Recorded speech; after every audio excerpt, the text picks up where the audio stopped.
महाराष्ट्र में बढ़ते कोरोना मामलों के बीच कैबिनेट मंत्री नितिन राउत का बड़ा बयान। नागपुर में कहा, कोरोना की तीसरी लहर की हुई शुरुआत, संक्रमण रोकने के लिए जल्द सख्त पाबंदियों के ऐलान के संकेत दिए। मुंबई की मेयर किशोरी पेडनेकर ने भी दावा किया, कहा कोरोना की तीसरी लहर आने वाली नहीं है बल्कि आ गई है। दूसरी लहर से बहुत कुछ सीखा, लेकिन पाबंदियां लगाने का फैसला राज्य सरकार करेगी। देश में कोरोना के 31,000 से ज्यादा नए मरीज मिले। 24 घंटे में 290 लोगों की मौत। केरल में पिछले एक महीने से देश में सबसे ज्यादा केस। कल एक दिन में केरल में करीब 20,000 नए संक्रमित मिले। कोरोना से जूझते रहे केरल के सामने अब निपाह वायरस भी बड़ा बनी चुनौती।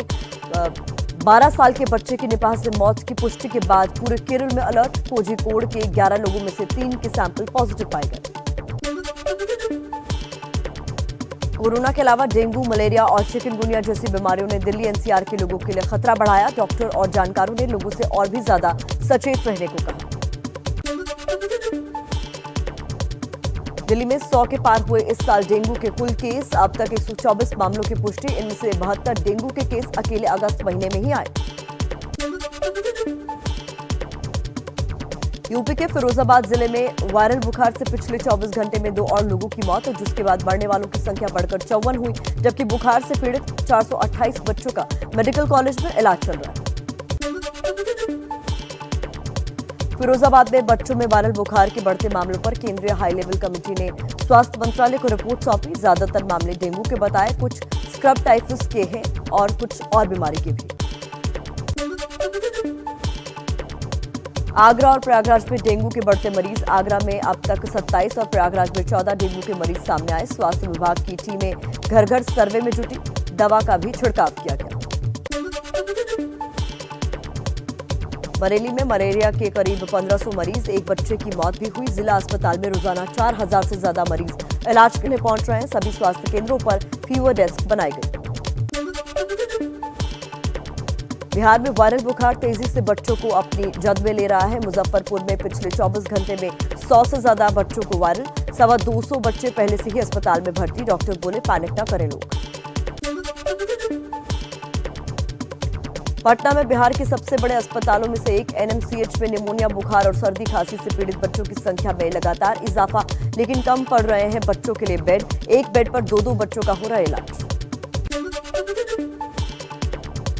मध्य प्रदेश में भी बच्चों में वायरल बुखार के मामलों में बढ़ोतरी। भोपाल का सबसे बड़ा सरकारी अस्पताल बीमार बच्चों से भरा। डॉक्टर बोले, एक हफ्ते में बच्चों के वायरल बुखार के केस दुगने हुए। इंदौर में वायरल और डेंगू बुखार से पीड़ित मरीजों की संख्या में तेजी से बढ़ोतरी। निजी से लेकर सरकारी अस्पतालों तक में मरीजों की लाइन। नेहरू अस्पताल में पहुंच रहे हैं रोजाना 750 मरीज। रायसेन जिले में कोरोना के अलावा मलेरिया, डेंगू के साथ पिस्सू से होने वाली स्क्रब टाइफस बीमारी की दस्तक। 6 साल के बच्चे की इस बीमारी से इलाज के दौरान मौत। भोपाल से पहुंची विशेष टीम ने घर घर में सर्वे शुरू किया। जबलपुर में डेंगू, मलेरिया और चिकनगुनिया के मरीजों से भरे अस्पताल। यहां भी मरीजों में सबसे ज्यादा बच्चे। कोविड से जुड़ी टीमों को भी डेंगू, मलेरिया से निपटने की कलेक्टर ने जिम्मेदारी सौंपी। सीहोर जिले में वायरल बुखार और मलेरिया के साथ डेंगू के मामलों ने तेजी पकड़ी। अस्पतालों में मरीजों की लंबी कतारें। संदिग्ध मामलों वाले गांवों में प्रशासन दवा के छिड़काव में जुटी। चलिए कुछ और खबरों का रुख कर लेते हैं फटाफट अंदाज में।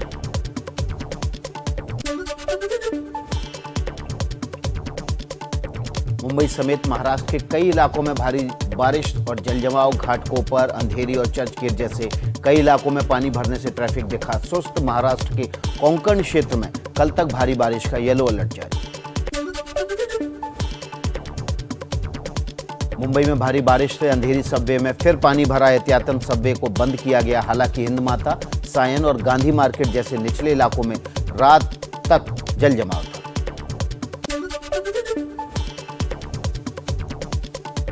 महाराष्ट्र के रत्नागिरी जिले में भारी बारिश से बाढ़ जैसे हालात बने। गलियों और घरों में पानी भरा। दुकानों में भी कमर तक पानी दिखाई दिया।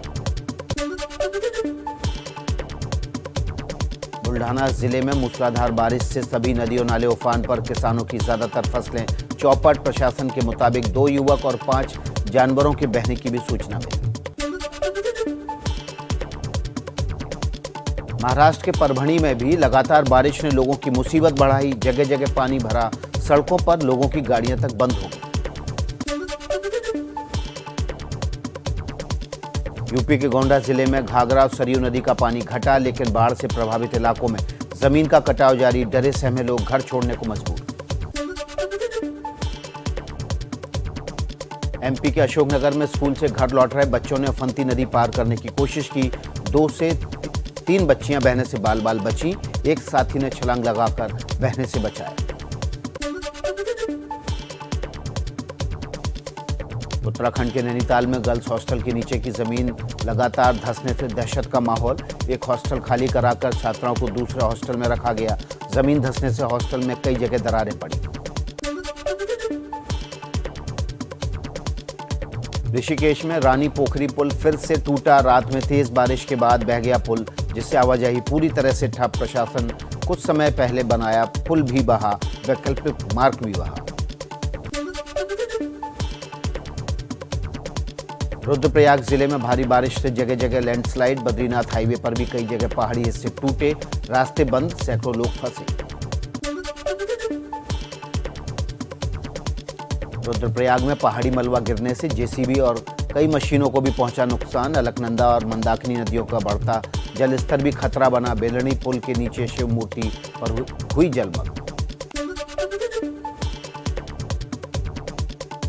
कर्णप्रयाग में पहाड़ों से गिरे मलबे ने कई घर, दुकानों और होटलों को पहुंचाया नुकसान। लोगों ने कहा जैसे तैसे बचे। प्रशासन की ओर से बहुत देर से मिली मदद। जोशीमठ में भी बारिश के बाद लगातार खराब हालात। पहाड़ी टूटने और मलबा गिरने की तस्वीरें कैमरे में कैद। कई गांवों के लिए परेशानी बढ़ी। पिथौरागढ़ जिले में भी लगातार बारिश और पहाड़ों से मलबा गिरने की वजह से कई रास्ते बाधित। प्रशासन के साथ कई स्थानीय लोग भी मलबा हटाने और रास्ते खोलने में जुटे।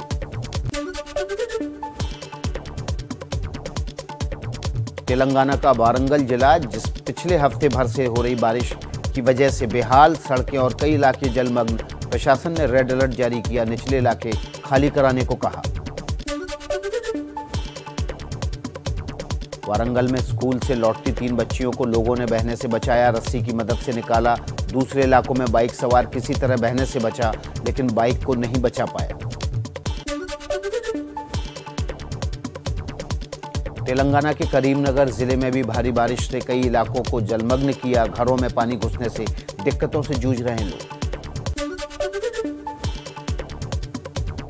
तेलंगाना के सिरसिला में पिछले 3 दिन से हो रही भारी बारिश, शहर का बुरा हाल। कारों को बहने से बचाने के लिए कई लोगों ने पिलर के सहारे मोटी रस्सियों से उन्हें बांधा। आंध्र प्रदेश के श्रीकाकुलम में मूसलाधार बारिश ने शहर को अस्त व्यस्त किया। कई इलाकों में जल जमाव से दिक्कतों में आए लोग। बंगाल की राजधानी कोलकाता, भारी बारिश से हुई पानी पानी। बहुत से इलाकों में पानी भरा। दक्षिण कोलकाता की ये तस्वीरें।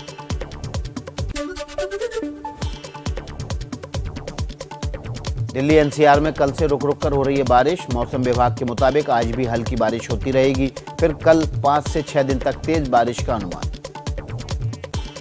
और आइए अब आपको तालिबान से जुड़ी हुई खबरों का अपडेट दे देते हैं फटाफट अंदाज में।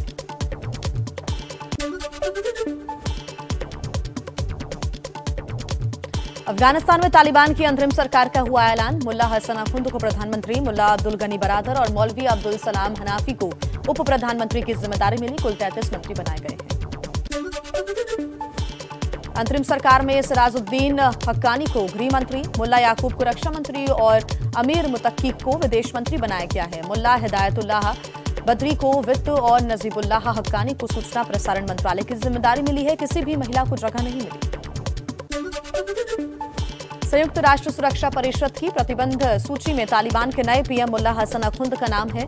गृह मंत्री सिराजुद्दीन हक्कानी भी एफबीआई की वांटेड लिस्ट में शामिल है। हक्कानी पर अमेरिका ने रखा है $5 मिलियन का इनाम।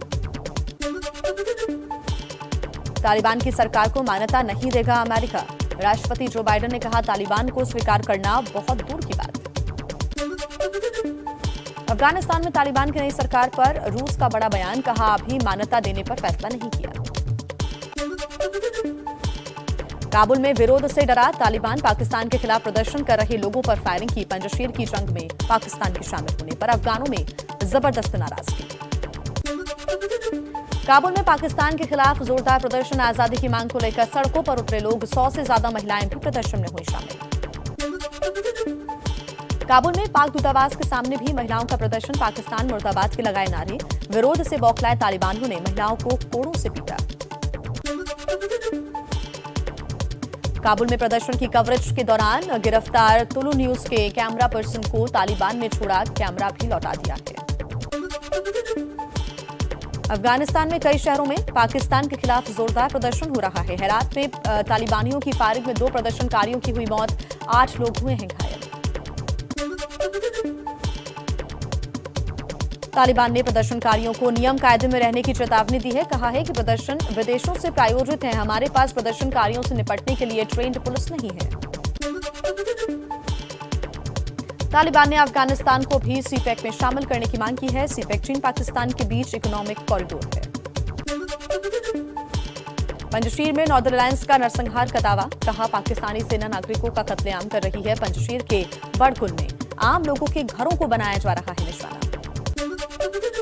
पंजशीर में तालिबान और एनआरएफ के बीच जारी लड़ाई के बीच तालिबान ने अहमद मसूद के मीडिया बयानों पर बैन लगाया। नेशनल रेजिस्टेंस फ्रंट के नेता हैं अहमद मसूद। अफगानिस्तान से भारत लाए गए नागरिक अब घर लौट रहे हैं। काबुल से आने के बाद उन्हें आईटीबीपी के कैंप में क्वारंटीन पर रखा गया था।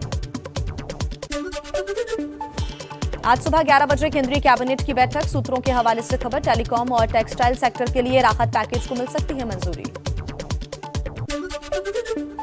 लखनऊ में प्रबुद्ध सम्मेलन के दौरान बीएसपी प्रमुख मायावती ने भरी हुंकार, कहा 2007 की तरह ब्राह्मण समाज अगर साथ हो तो बीएसपी की ही सरकार बनेगी। समाजवादी पार्टी और बीजेपी को जातिवादी और पूंजीपतियों की पार्टी बताया।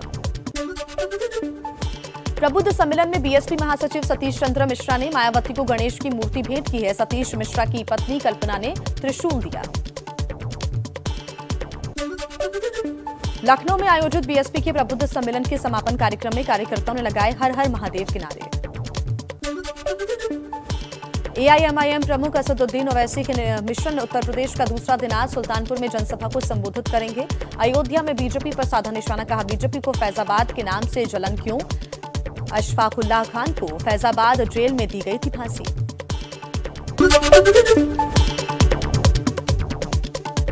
आरपीआई के प्रमुख रामदास आठवले का दावा, 5 में से 4 राज्यों में बीजेपी की जीत तय। पार्टी पंजाब भी जीतने की कोशिश में जुटी, कहा आरपीआई को 8 से 10 सीट मिलनी चाहिए। मैनपुरी में समाजवादी पार्टी अध्यक्ष अखिलेश यादव ने बोला हमला, कहा बीजेपी के झूठ और झूठे प्रचार से बचो, दुनिया की सबसे झूठी पार्टी बीजेपी है।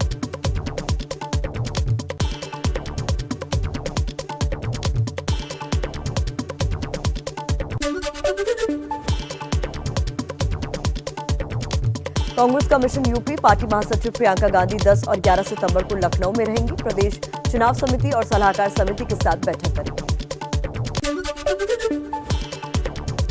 झारखंड की तर्ज पर यूपी विधानसभा में भी नमाज के लिए कमरे की मांग, समाजवादी पार्टी के विधायक इरफान सोलंकी ने अध्यक्ष से मांग पर विचार करने की गुजारिश की। यूपी को 14 सितंबर को पीएम मोदी 2 सौगात देंगे। अलीगढ़ में राजा महेंद्र प्रताप सिंह विश्वविद्यालय के साथ साथ डिफेंस कॉरिडोर का शिलान्यास करेंगे। पश्चिम बंगाल में सीएम ममता बनर्जी भवानीपुर सीट पर उपचुनाव के लिए आज से प्रचार शुरू करेंगी। 30 सितंबर को मतदान और 3 अक्टूबर को नतीजे आएंगे। 12 सितंबर को रामविलास पासवान की पहली बरसी का पटना में आयोजन। चिराग पासवान ने चाचा पशुपति पारस को घर जाकर न्यौता दिया।